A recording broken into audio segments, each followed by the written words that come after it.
Alright guys, welcome back to the channel Techado again, and in this video we are going to talk about sunflowerland, ways to maximize your SFL, what sort of path you should take. Should you take lumberjack route or should you go for cooking route? What sort of up to how many levels should you go for each? Because if you are new and if you have just started, or if you were in the before the halvening phase happened and if you were there and you have not a lot of NFTs, these tips might help you. And let's quickly jump in and show you our desktop live scene. A small spreadsheet that I've prepared for you folks, and this will be keeping on this side.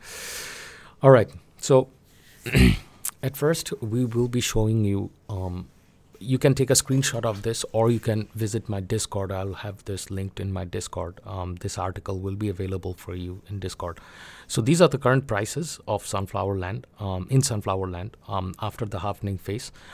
This is how much you will buy for, this is how much you're selling, and this is profit per crop. So profit per crop, according to, if you like jot down everything by going out here and checking the prices and everything, you will see that without any multiplier, obviously, multiplier, not multiplier, without any multiplier, obviously, you will see that sunflower and pumpkin is giving you the maximum profitability. So that's the reason, you know, like I started doing more pumpkin.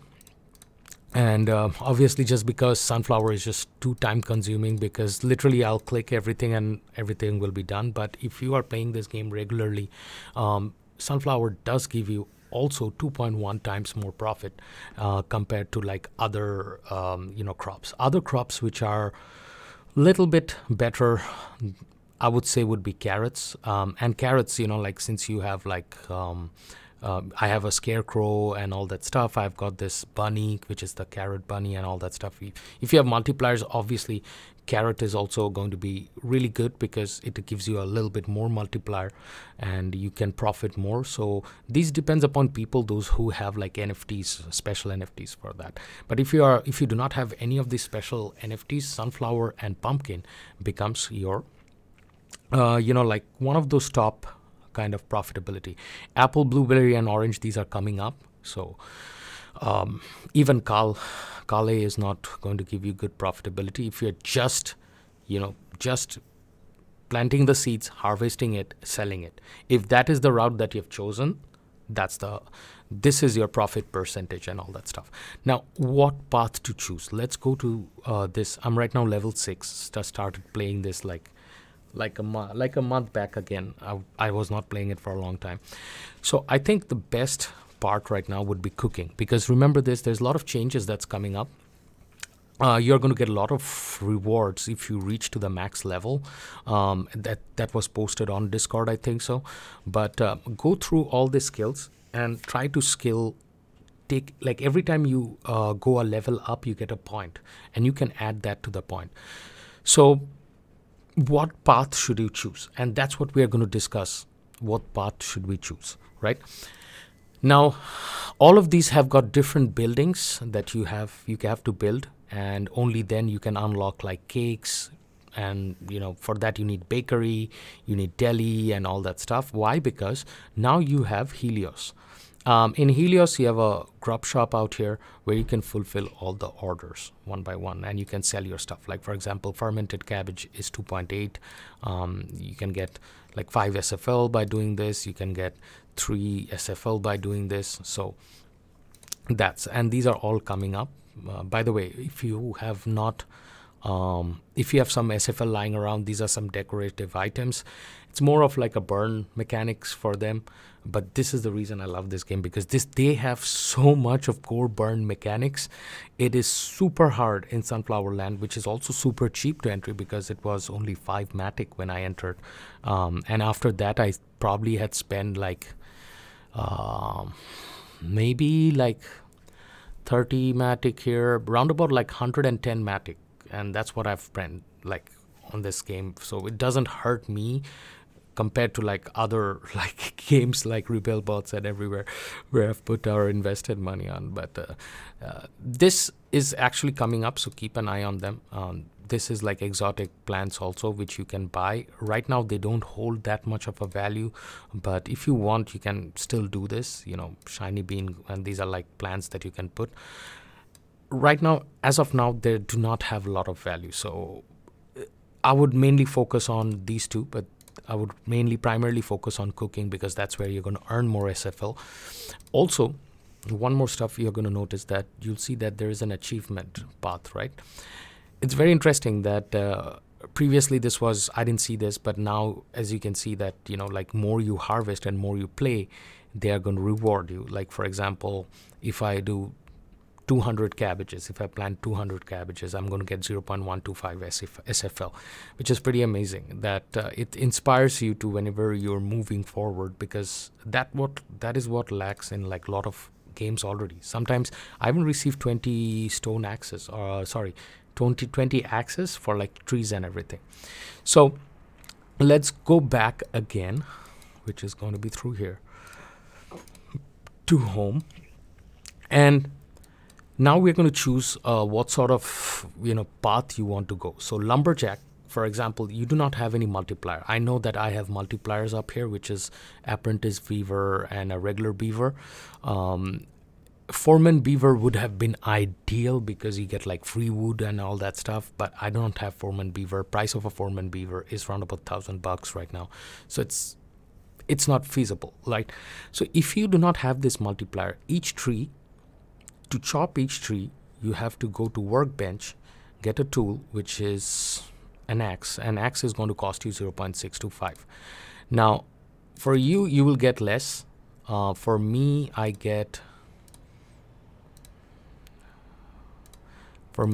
get 1.2.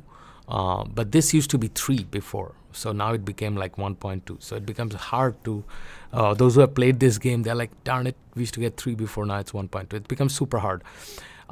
Prices of stone is 0.375 SFL. These are all in SFL. These are not in dollar amount or anything. These are all in SFL. So 0.375. How is it so? Because to make one pickaxe, you need 5 wood and 0.0625 amount of SFL. So that's how it's 0.375. Price of iron is 2.25 SFL. And to get gold, you need 11.9375 SFL. So it is pretty hard. Now look into this right corner. Quickly, I've narrowed it down why trees are more important. So for example, if you're building buildings, right? Like for example, you need a kitchen. Like I'm just telling you my scenario. What I need is I need a hen house because I have chickens already. I need a bakery and a daily because I want to make like cakes and everything and spend money for SFL. Level 7 tent is not that important. I mean, you can waste the money right now and may build a tent, but it is to add more pumpkins to your land. But 9, 11, and 13, hen house, bakery, and daily. You will see that everywhere you go, your first element that you need is trees. Whatever building you're building, you know, even on water well, you need trees. So literally everything that you're doing, you require like trees. So common attribute is you require trees. Now, for example, if you're doing, this is just an example, water well, you need 5 trees, 5 stone, 1 SFL. Kitchen, 30 trees, 5 stone, 0.125 SFL. Tent, you can check this out. Hen house, bakery, daily, all you require is trees. So common attributes is trees, right? So total I would require right now, getting all of this stuff, is 215 trees. Apart from that, I also need 80 stones, 5 iron, and 20 gold, right? So what skill point should you choose? That's what's denoting, because if you want to grow your resources, assets, and everything and make your land a little bit better, obviously apart from cooking, trees. So focus on trees, because one skill, if you can reach tough tree, which is to get up to 3 times of wood, tree hugger, and lumberjacks. These 3, you know, like, so 3 out of 4, I think would be very profitable for you. You can skip money tree, because that's just give you more SFL drops. You can skip this. This doesn't have any productivity value, but these three will have more productivity value once you upgrade your skills. Next most important thing is also going to be cooking. Now, why cooking? Because literally all you're doing is making this cookings, because as you can see right now I'm doing this Goblin Street. Why? Because you have to level up faster.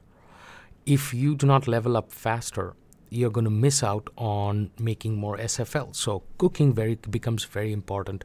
And in cooking skills, I think, and I have decided that cooking, you have to go all the way. You have to like go to this, which will take 2 skill point, and all the way to this. Why? Because it gives you 15% extra XP. So go cooking all the way. Finish all the 4 points for cooking, and then I have decided also will be a great thing to keep up in mind is crops. I do not know why I have 2 green thumbs. I had tried to claim this skill, which is cultivator. Apparently that got glitched, and I have 2 green thumbs right now. Will anybody help? Probably not, but this is also a very good like path to go down to. And out of 6, which is the last 2 ones, you do not need this last 2 points. Like all you have to go is go to like level 4 out of 6. So total skill points, if you spend like 3, 4, 4, which is 8 and 11.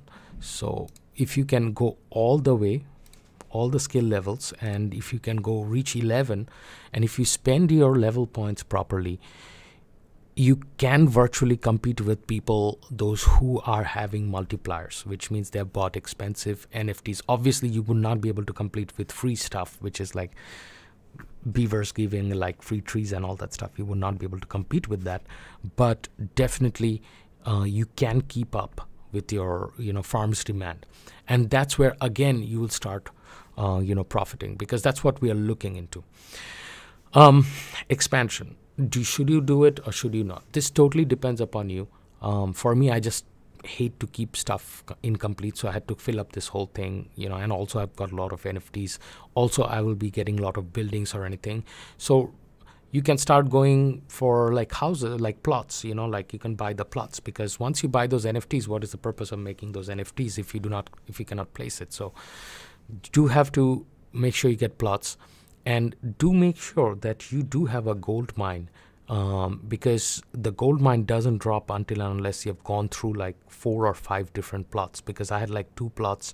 I went up to like 4, 5. Yeah, 5. This is my like today that I upgraded. I found gold on this. Otherwise, it was very hard to find like plots that have like gold in it or anything, which was kind of crazy. That I've never expected that, because in the previous ones you had like gold already in your plot. So yeah, these are the few ways that you can play this game. You decide on which path you want to go. Do write in comments below, and if you want this like small spreadsheet or anything, I can post down a link down below if you want, until unless you want it. I mean, I can add in description regardless, I think so.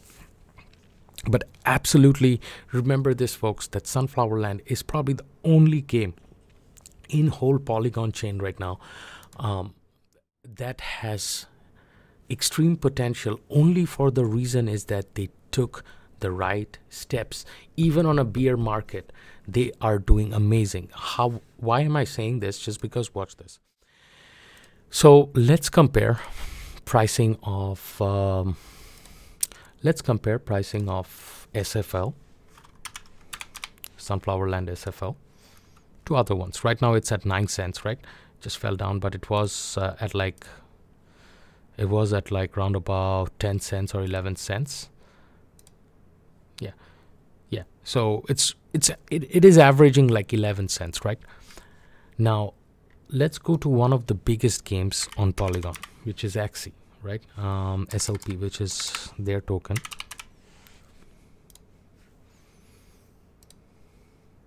SLP is at 0.002 cents. If SLP can be this amount, then I mean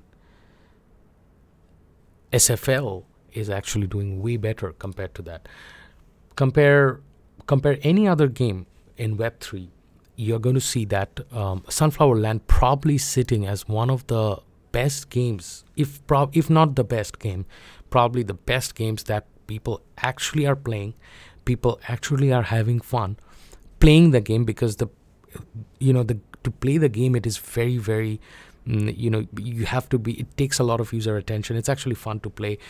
There are like small goals that you will reach, and then you're going to profit out of it and all that stuff, and you're getting rewarded for that. So if Web3 has any route, probably kudos to Sunflowerland for making this game as one of the top games of Polygon, just because they took the necessary steps. They made the decisions right. They partnered up with lot of projects, and that is the magic of Sunflowerland. Now, that's where I'm going to end this video. And thank you for watching. For all those people, those who had questions on SFL, I know I didn't touch base, but there were other content creators who are already making, so I do not cover a lot. But yeah, we'll be back again. And this year, we have decided to make at least 3 videos a week so that you guys can get updated. And we are also going to make a weekly update in the whole crypto world. So which will be covering like what sort of currencies you're looking at, which currencies are literally volatile, which currencies are good to, look into, which projects are going to be like better if you're interested and stuff like that. Because I think 2023 is going to be an amazing year, because what happened in 2022 and why all the cryptos and everything crashed and everything. I think things will be resolved in 2023, and we should have an amazing year this year. Good night.